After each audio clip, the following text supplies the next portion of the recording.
Tu sais combien tu as perdu la dernière fois que le pétrole a explosé? Pas en théorie. Toi, personnellement. À la pompe, dans tes courses, sur ta facture d'énergie. Maintenant, imagine que quelqu'un, quelque part, avait préparé pendant 45 ans exactement le plan pour que ça n'arrive pas. Et que ce plan, il vient de s'activer, en silence, pendant que tout le monde regardait ailleurs. Ce que tu vas entendre aujourd'hui, aucun grand média ne l'a mis en avant. Parce que c'est trop technique pour faire le buzz, trop stratégique pour tenir en un titre accrocheur.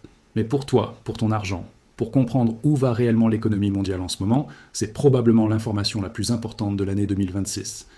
Alors reste là, parce que dans les 10 prochaines minutes, tu vas comprendre un mécanisme qui influence directement le prix de tout ce que tu achètes. Tout commence avec une arme, pas une arme militaire, une arme économique. Un corridor de 21 km de large, quelque part entre le golfe Persique et la mer d'Oman. 21 km. C'est à peu près la distance entre deux arrondissements dans une grande ville. Et pourtant, ce couloir d'eau transporte en temps normal 20 millions de barils de pétrole chaque jour. Un cinquième de tout le pétrole consommé sur la planète.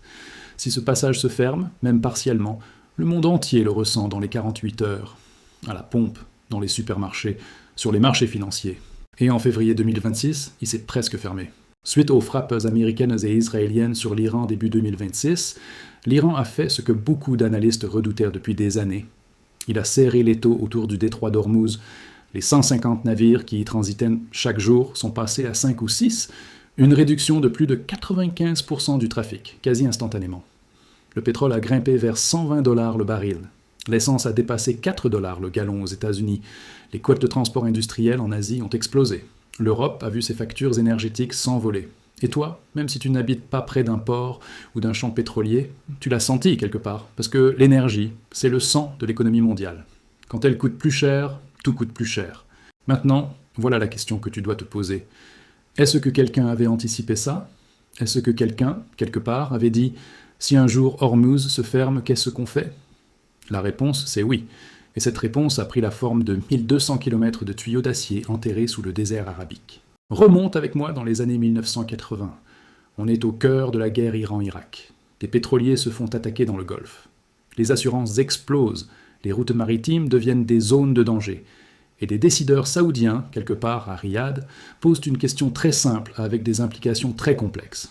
Que se passe-t-il si un jour on ne peut plus sortir notre pétrole par le Golfe? Quelle est notre sortie de secours? La réponse qu'ils construisent s'appelle le pipeline Est-Ouest, surnommé Pétroline. 1200 km de conduite traversant toute la péninsule arabique d'est en ouest, depuis les champs pétroliers de la province orientale jusqu'au port de Yanbu sur la mer Rouge. Un trajet qui ne passe par aucune zone contestée, aucun détroit sous influence étrangère, aucun point de passage que quelqu'un d'autre peut fermer. Ils l'ont construit, ils l'ont entretenu, ils l'ont amélioré discrètement pendant 40 ans. Et dès les premières heures du conflit en 2026, ils l'ont activé. Est-ce que tu réalises ce que ça représente sur le plan financier? 45 ans de planification qui se matérialisent en quelques heures pour protéger des flux pétroliers qui représentent des centaines de milliards de dollars par an. Ce n'est pas de la réactivité, c'est de la stratégie de long terme à l'état pur. Mais voilà où ça devient encore plus intéressant. Et dis-moi en commentaire si tu avais entendu parler de ça avant aujourd'hui, parce que j'ai l'impression que c'est une information que très peu de gens connaissent vraiment. Le pipeline, dans sa configuration d'origine, pouvait transporter 5 millions de barils par jour. Impressionnant. Mais face aux 20 millions qui passaient normalement par Hormuz, ça ne suffit pas. L'Arabie Saoudite le savait. Et l'Arabie Saoudite avait déjà préparé la prochaine étape. En 2026, grâce à une conversion technique assez audacieuse, des pipelines qui transportaient à l'origine des liquides de gaz naturel, éthane, propane, butane, ont été reconvertis pour acheminer du brut supplémentaire. Résultat, 2 millions de barils par jour de capacité ajoutée. D'un coup, la capacité totale passe à 7 millions de barils par jour. 7 millions de barils qui quittent l'Arabie Saoudite par la mer Rouge, sans jamais approcher du détroit d'Ormuz.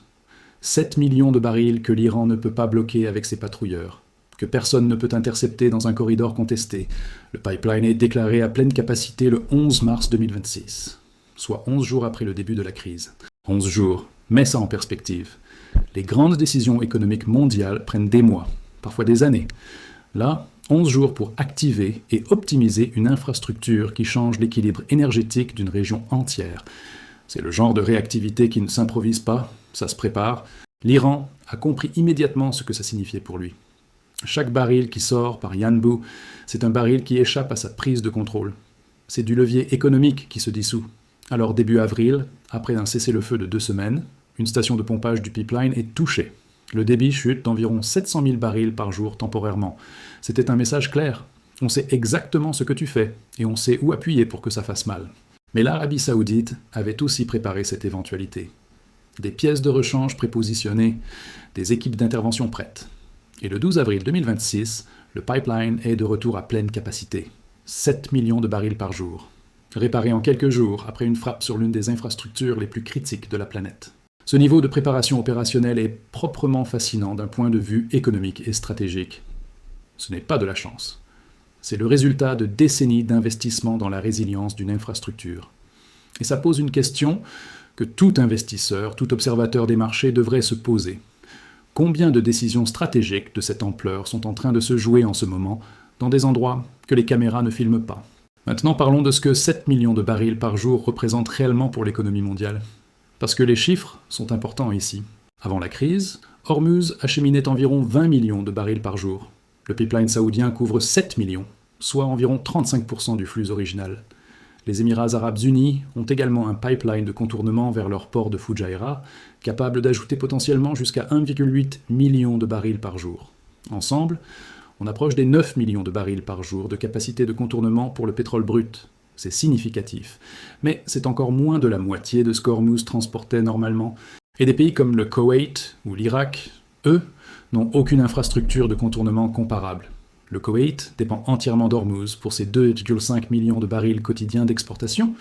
L'Irak a un projet de pipeline vers le port d'Aqaba, en Jordanie, discuté depuis plus d'une décennie. Mais aucune pelle n'a encore été plantée. La vulnérabilité structurelle est réelle et profonde. Et même côté saoudien, le pipeline n'est que la première moitié de l'équation. Le pétrole doit ensuite être chargé sur des navires. Or, le port de Yanbu n'a jamais été conçu pour être le terminal d'exportation principal du plus grand producteur de pétrole du monde.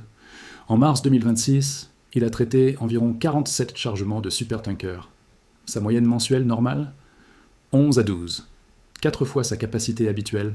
Des files de navires se forment au large de la côte de la mer Rouge, en attente de leur tour. C'est un goulot d'étranglement réel, concret, qui limite la capacité de translation du pétrole vers les marchés mondiaux. Et ce goulot a une conséquence directe sur les prix que tu observes chaque jour. Abonne-toi si tu veux continuer à décrypter ce genre de mécanique financière cachée, parce qu'on va continuer à creuser exactement ces angles que les médias, grand public, ne traitent pas. Mais il y a quelque chose d'encore plus grand derrière tout ça. Quelque chose qui n'est pas juste une réponse de crise, mais une refonte potentielle permanente des routes énergétiques mondiales. L'Arabie Saoudite n'a pas attendu que les problèmes se résolvent. Pendant que le port de Yanbu tournait à plein régime et que les ingénieurs réparèrent le pipeline, des discussions plus larges ont commencé. Extension supplémentaire du pipeline est-ouest. Nouveaux terminaux d'exportation le long de la mer Rouge. Et une idée beaucoup plus ambitieuse déjà sur la table depuis 2023, mais qui prend soudainement tout son sens en 2026. Le corridor Inde-Moyen-Orient-Europe. Ce projet, soutenu par les États-Unis et annoncé lors du G20 à New Delhi, vise à créer un réseau intégré de pipelines, de voies ferrées et de ports, reliant l'Inde à l'Europe, en passant par les Émirats, l'Arabie Saoudite, la Jordanie et Israël. Si tu visualises une carte, ça ressemble à une artère énergétique géante qui traverse tout le Moyen-Orient sans jamais approcher d'Ormuz, de Bab el-Mandeb ou de n'importe quel point de passage qu'un acteur hostile pourrait fermer. Financièrement, l'échelle est vertigineuse. Reconstruire aujourd'hui l'équivalent du pipeline Pétroline coûterait au moins 5 milliards de dollars. Un corridor multi-pays comme celui-là pourrait dépasser 20 milliards. Mais voilà comment il faut le voir. 20 milliards de dollars investis une fois pour ne plus jamais dépendre d'un couloir de 21 km contrôlé par une puissance hostile. C'est une police d'assurance géopolitique à l'échelle mondiale.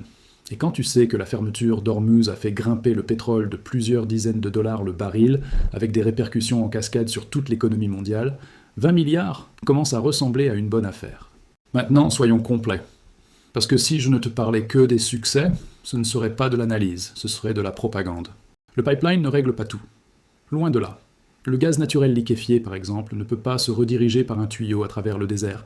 Les installations du Qatar à Ras-Laffan, qui fournissent entre 12 et 14% du GNL européen, ont subi des dommages significatifs, et les projections indiquent que les capacités ne seraient pas pleinement restaurées avant fin août 2026 au plus tôt. Le GNL, c'est un problème différent avec des contraintes physiques différentes, et les marchés gaziers européens le ressentent. Il y a aussi Bab el-Mandeb, le détroit à la sortie sud de la mer Rouge. Pour que le pétrole sorti par Yanbu atteigne l'Asie ou l'Europe, il doit passer par là. Déplacer la pression d'Ormuz vers Bab el-Mandeb n'est pas une solution parfaite si ce second point de passage devient lui-même une zone de tension. Et il y a un coût interne que l'Arabie saoudite paie en ce moment même. La reconversion des pipelines de gaz naturel pour transporter du brut supplémentaire a réduit les matières premières disponibles pour le secteur pétrochimique saoudien. Or, la vision 2030, le grand plan de diversification économique du royaume, repose précisément sur le développement de ce secteur. En détournant ses ressources pour gérer la crise immédiate, l'Arabie saoudite ralentit mécaniquement sa propre transition économique à long terme. Elle protège ses revenus aujourd'hui, en sacrifiant une partie de sa stratégie pour demain. C'est un arbitrage difficile, et c'est le genre d'arbitrage que chaque grand acteur économique mondial va devoir faire dans les prochains mois. Parce que même dans le meilleur scénario, Hormuz qui rouvre complètement demain matin, mines déminées, cessez-le-feu respecté, tous les signaux au vert, l'industrie maritime ne reviendrait pas immédiatement à la normale. Les pétroliers dispersés ne reviennent pas en formation instantanément. Les assurances doivent être recalculées. Les routes réévaluées. Les estimations disponibles suggèrent qu'il faudrait attendre juillet 2026 au minimum pour voir les flux retourner à la normale. 3 mois de transition, au cours desquels l'infrastructure de contournement reste le principal levier de stabilité des marchés pétroliers mondiaux. 3 mois pendant lesquels le prix de l'énergie, et donc indirectement le prix de tout ce que tu achètes, dépend en grande partie de la capacité de ce pipeline à tenir. Ce que l'Arabie saoudite a accompli ici, c'est quelque chose que peu d'États ont réellement réussi. Transformer une vulnérabilité connue en avantage stratégique concret. Elle a identifié le risque il y a 45 ans. Elle a investi dans la solution pendant des décennies de paix. Et quand la crise est arrivée, elle a activé ce qu'elle avait construit avec une précision et une rapidité que personne n'attendait vraiment. Ce n'est pas de la chance. Ce n'est pas de la réactivité. C'est la démonstration que dans l'économie mondiale, la vraie puissance appartient à ceux qui planifient à long terme pendant que tout le monde est concentré sur le court terme. Et maintenant, la vraie question, celle qui me semble la plus pertinente pour toi aujourd'hui, c'est celle-ci. Est-ce que toi, dans ta propre vie financière, tu construis des sorties de secours? Est-ce que tu identifies tes vulnérabilités avant qu'elles deviennent des crises? Parce que ce que l'Arabie saoudite a fait à l'échelle d'un pays, les individus qui s'en sortent financièrement dans les périodes de turbulence le font à leur échelle aussi. La diversification, la résilience, la préparation. Ce ne sont pas juste des mots pour les grandes puissances. Ce sont des principes qui s'appliquent à tout le monde. Partage cette vidéo avec quelqu'un qui pense encore que la géopolitique c'est trop loin pour affecter son quotidien.